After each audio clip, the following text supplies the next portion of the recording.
Finding Imandra frustrating? Here are some of the best trucks in SnowRunner that have done me proud.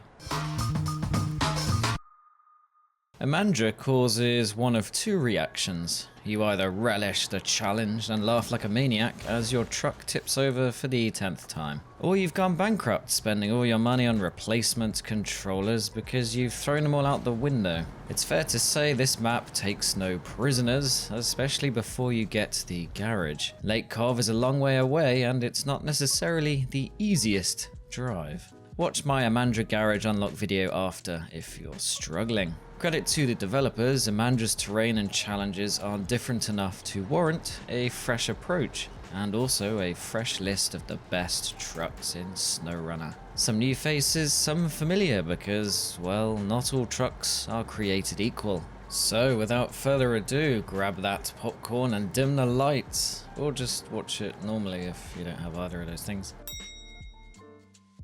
Step up, step 310E. Often overlooked, this off-road prototype truck works in Imandra because of its thin profile, torquey IMZ6 engine, and the ability to use a cargo bed and small crane at the same time. This makes it useful for rescuing those armored cars that look suspiciously like the TUZ-108, especially as it can fit the new metal detector add-on and use a low saddle simultaneously. The lack of mud tyres can be an issue, but progress is at worst slow rather than non-existent. Switchable all-wheel drive and diff lock take up the slack, and with the raised suspension upgrade it is high and stable enough, like a step ladder, to go over large boulders. Meanwhile, its 220 litre fuel tank may not be the largest, but the Step 310E is not especially thirsty if you actively manage the gears. Quite a few times I thought I was stuck or had found an impassable stretch of road, but all that torque and its manoeuvrability kept it going, time and time again.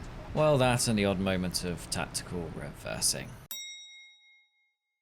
The tried and tested Azov 73210 nearly never made this list because its stupid nose is a huge problem for rocks, and Imandra is apparently where rocks go on holiday. But with a little effort and map knowledge, its pros outweigh the cons. For instance, the rear wheel steering helps such a large vehicle sneak between trees, particularly if you winch from the rear to spin it round a little. Then there's its ability to carry cargo in a flatbed or sideboard bed and use a crane and pull a trailer, all at the same time. Not only that, it's capable in the snow because its 10 wheels are capable in the mud, and SnowRunner treats these terrain types the same way. Always on all-wheel drive and diff lock sweeten an already delicious off-road pie.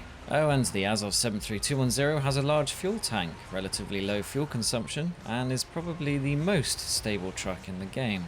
Or at least very close. Although I did still manage to tip it over, which says more about me, but anyway. Yes, it's slow and too many rocks can ruin a journey, but I was able to pick up an armoured car, stick it in the back, and get home without breaking a sweat. Though less capable in the utility department, the Azov 64131's slow and steady nature goes with Imandra like wine and cheese, or pancakes and syrup, chocolate cake and vanilla ice cream. Okay, I'm hungry now. Sure, this vehicle has fewer wheels, but it benefits from superior ground clearance and always-on traction goodies, so it makes progress more easily, right up until you tip it over. Yeah, it's definitely a me problem, isn't it? The price comes at the expense of utility, as the Azov 64131 cannot do the same crane, cargo bed and trailer trick. However, it can do the first two, which is particularly useful for the armoured car's mission. This red and yellow Russian beast is also good on fuel, has many useful add-ons, although not the metal detector, costs very little to buy, and it looks most like a fire truck, which you will notice until its slow pace puts you to sleep. I joke, but its lack of speed is actually good. Never thought I'd say that. Imandra is frustrating, so there's always a temptation to take shortcuts or lose patience, and that can cost you dearly. With the 64131, it's glacially slow, so less likely to happen. One of the first trucks I jumped into in Imandra was this beast, the Caterpillar 745C. A combination of huge tyres, huge torque, switchable all-wheel drive and diff lock, and unrivaled stability make it probably the best tow truck in the game. And let's be honest, until you get the hang of Imandra, you'll probably need to conduct the odd rescue. So why not slap on the fuel carrier and have it in troublesome areas waiting on standby? Just in case you get 5 other trucks stuck at, say, that annoying ice crossing. The cargo add-on is limited, depending on the platform you play the game it seems, and Imandra requires a crane for a number of tasks. But the cat still makes sense for moments where you need more muscle and pulling power than a Hollywood actor. Just be mindful of challenges where you need to navigate gaps in the trees because its wide stance, articulated nature, and slow steering make it one of the worst trucks for this task. Honestly, don't bother. For a map with small pathways and harsh terrain, scouts can work effectively as they did in Lake Cov. They're just a bit slow. One of my favourites is the International Lodestar 1700, as it's powerful and packs one hell of a utility punch. You can even carry a crane, although in doing so invariably means a visit from Mr. Tippy. You're better off using it to scout watchtowers and missions where you simply visit a destination, or for light loads in a trailer. It is possible to get the garage with this truck. Sure, loading McLoad face can be thirsty, but it goes places at speed and can handle most terrain. Just be sure to get all of its best upgrades and use the off-road gearbox. You could also use the TUZ-420 Tartarin in its place if you're happy giving up the trailer pulling side of things, and can avoid rocks as it quite likes getting stuck on them in Imandra. Or try the TUZ-16 as that has Taiga tyres, the medium autonomous winch, and add-on variety. Need something heavy duty? Both Kolobs do a better job, in my opinion, than the Pacific P16. The lack of all-wheel drive really kills that thing on ice, as well as its turning circle, and its engine is too weak to climb over rocks, even with the help of the winch. But the Kolobs, particularly the 4-wheel steering ability of the 74760, are superior in the mud. In fact, this particular truck managed to scout the 4 bunkers without breaking a sweat. Dense forest should be an issue, and yet somehow it squeezes all that military metal around like it's size 0. The 74760 is particularly strong in Imandra because it has a bigger fuel tank, impressive stability, always on all-wheel drive and diff lock, and all the wheels. Big, huge, mud-conquering ones. Find or buy that new high saddle trailer, and it could even move up to 5 slots of cargo. Yes, cheaper trucks can do a similar thing, but the 74760 is a more useful alternative to the Caterpillar 745C and a little more powerful than the aforementioned 73210, owing to its larger mud tyres and increased torque.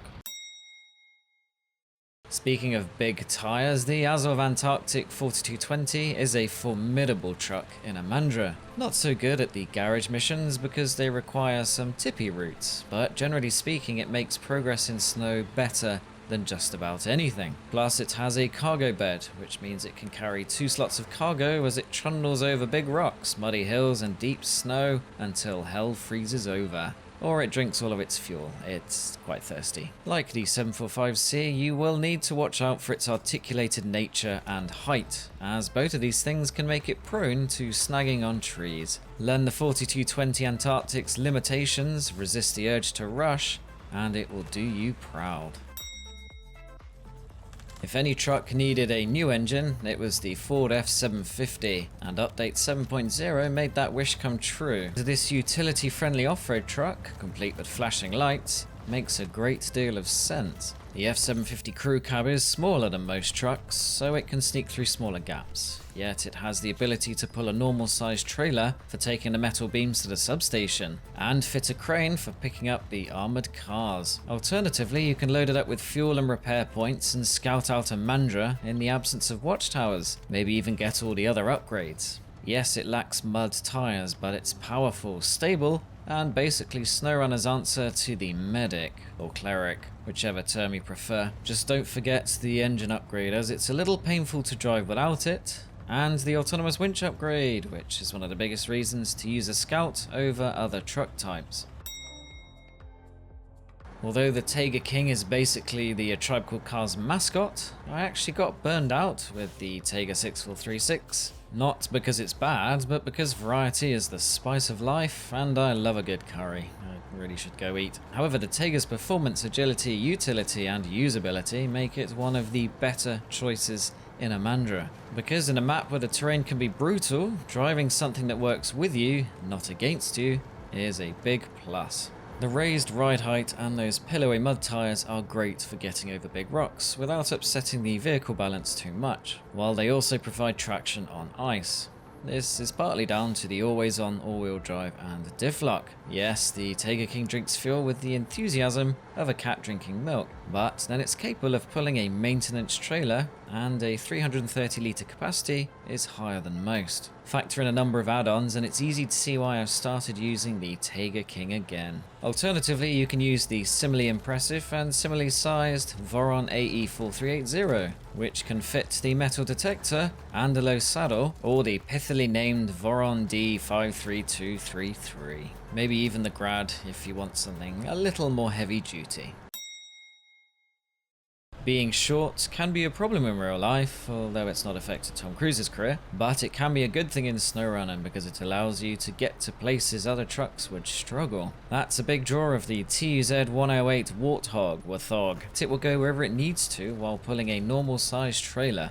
And thanks to the active suspension add-on in Imandra, it can swap between stability and ground clearance in a jiffy. In addition, the TUZ-108 can be equipped with various add-ons, making it useful as both a support vehicle or a delivery truck in its own right. Sadly, the active suspension add-on means you're limited to the medium-sized tyres, as opposed to the lovely 47-inch Taiga wannabes. Potentially, it might be better to go for the largest tyres and raise suspension. Just take it a little steadier. And that's it for this SnowRunner Best Trucks for Imandra video. As usual, I hope you found it useful. Let me know if you want a worst trucks list too. Ooh. Subscribe, like, and share if you'd be so kind. Take care, bye.